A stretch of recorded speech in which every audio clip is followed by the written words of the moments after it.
How's it going, guys? My name's Andrew, and in today's video I'll be going over the iCUE 465X RGB case from Corsair, as well as the iCUE H100i Elite Capellix CPU cooler. Now I'll be showing you how I swapped my PC cases and components and how I installed the AIO. So without further ado, let's go ahead and get into the video.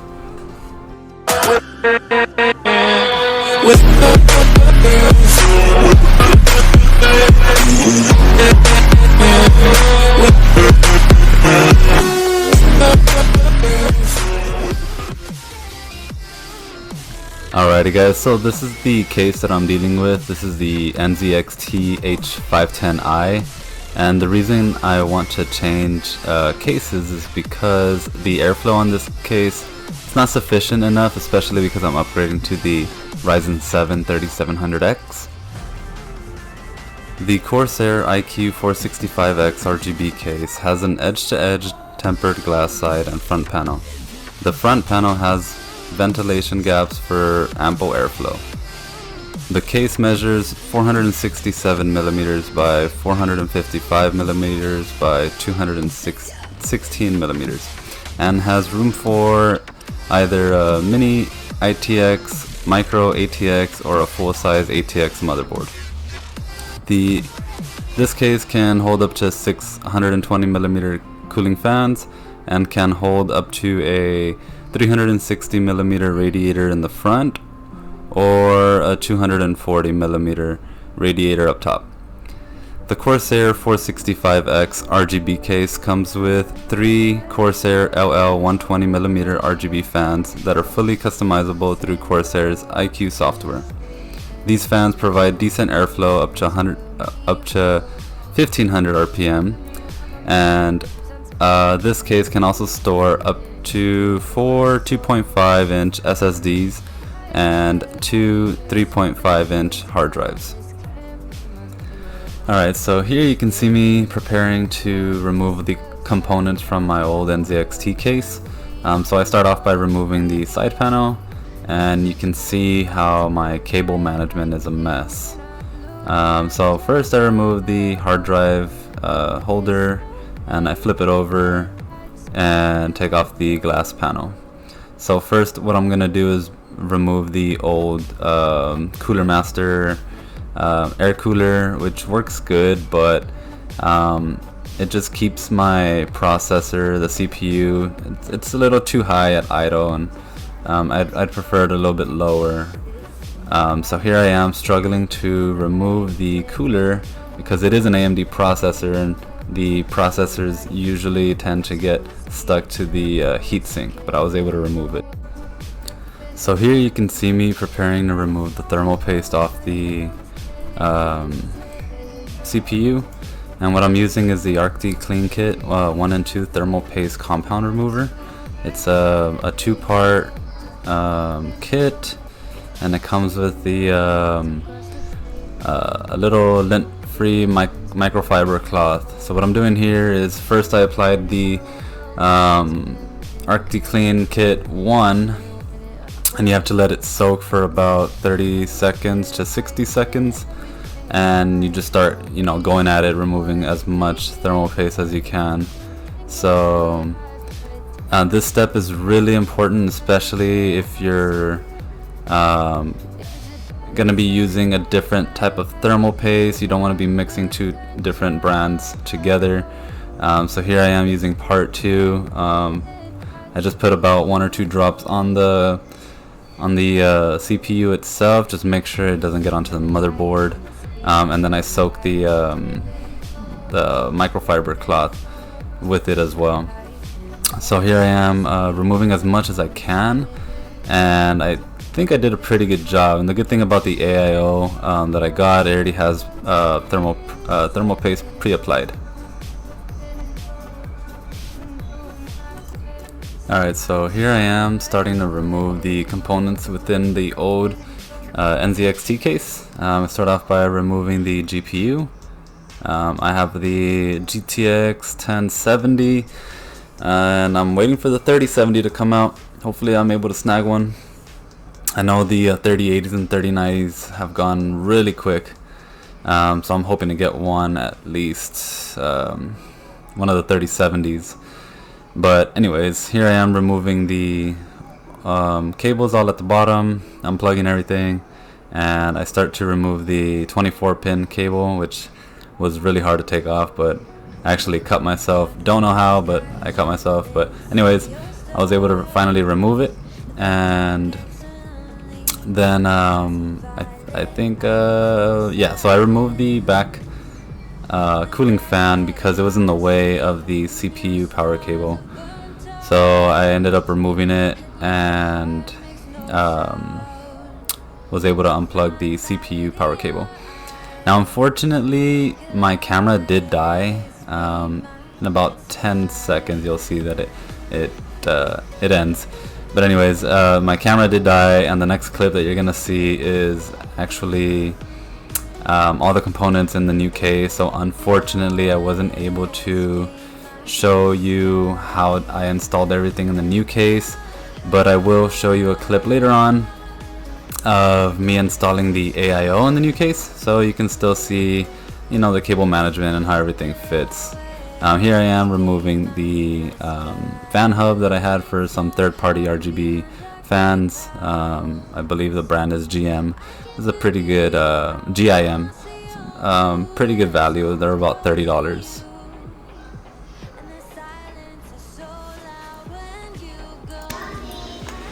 Okay, so this is actually 2 days later. I got the PC built already. I swapped out all my components from my previous case to this case.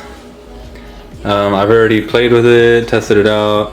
It does run a lot cooler. The only thing is I never got to install my AIU, and the reason being is because since I had a different cooler in there, a cooler master, I accidentally threw away the old backplate, so I had to order another backplate. So now I am gonna be able to finally install my AIU, and I'm gonna start off by disconnecting all the wires again and taking out the old air cooler and go with this baby here. Alright, I got all the side panels off and the front panel. You can see here the dust filter. So I'm going to be taking off the stock, or not the stock cooler, the cooler that I had before, the Cooler Master, and I'm going to replace it with the AIO. That's a little clubhouse I built for my daughter out of cardboard, but you can ignore that. Anyways, the radiator, I'm going to go ahead and mount it in the front with the tubes facing down, and yeah, let me go ahead and take it off, get this cooler on there, and see how much colder it can keep my CPU. So here I am once again removing the air cooler that I had before from my CPU or my motherboard, and this is about the third or fourth time that I removed this cooler from my CPU. But that's what I get for losing the backplate that came with the motherboard. So if you are going to be installing this AIO, just make sure that you have the backplate that came with the stock motherboards that support AMD. Alright, so a little tip for you guys with the Ryzen processor or AMD processor. Make sure you heat up the CPU by either running a benchmark, playing some games for about 20 minutes, just so the CPU doesn't get stuck to the heatsink. It didn't happen this time, but it did happen. It happened to me before. Luckily, nothing happened to the pins on the CPU. But yeah, this time I was a little bit more careful and let it heat up for about 20 minutes. And it came off relatively pretty easy. So now I'm gonna go ahead and get the radiator on. Alright, I was able to hook everything up, change the faceplate of the AIU, the pump cooler, and got everything connected, finished the wiring in the back. Wasn't too difficult, and let me go plug it in, make sure everything turns on.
Alright, I got everything configured, and this is the color thing I'm going with. It's black and like a teal and purple color.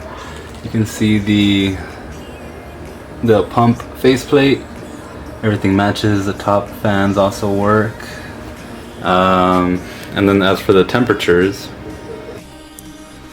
alright, so as you can see here, the original temperature that I had, and this is at idle, with the NZXT H510i case, I had a max of 66 degrees and a minimum of 38 degrees.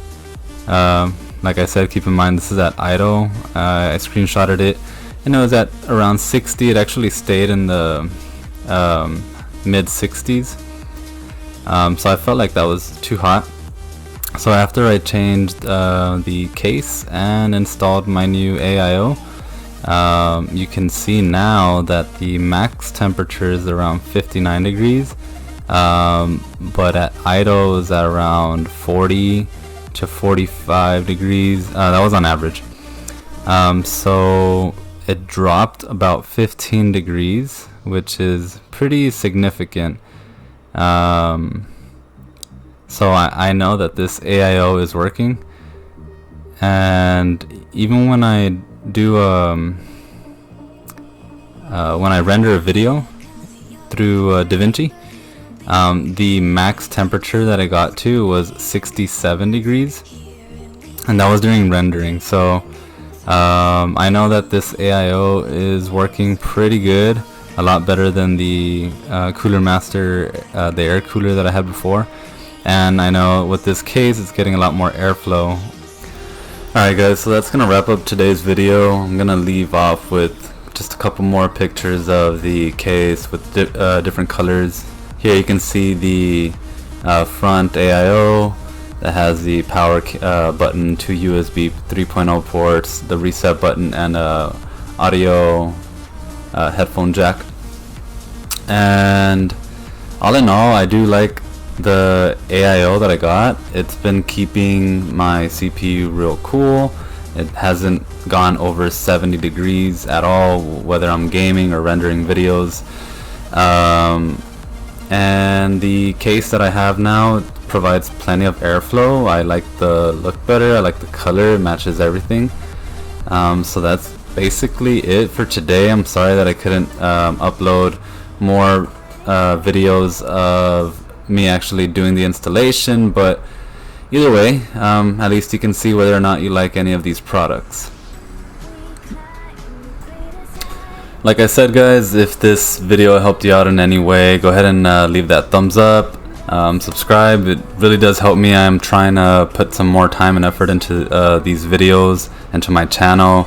I do want to grow. I know right now I'm a little over 1,000 subscribers, but I do want to grow and you know, the type of content that you can be expecting from me is gonna be more like gaming videos, such as a little bit of Warzone, some COD multiplayer, Cold War when it comes out. I've been playing a lot of Rogue Company lately. That game's pretty fun. Just a variety of games, you know, Valorant, Apex, Fortnite, Spellbreak. Might even get into Rocket League. But yeah, I mean, if you guys ever want to join a game with me, just go ahead and send me a message. I'll invite you. I play on PC, obviously you can tell from this video. I also play on PS4. But yeah, it's gonna be it for today. Like I said, hit that thumbs up. It'll help me out a lot. And if you have any comments or questions, go ahead and leave it down below, and I'll try to answer it as soon as possible. So thanks again, guys. Bye.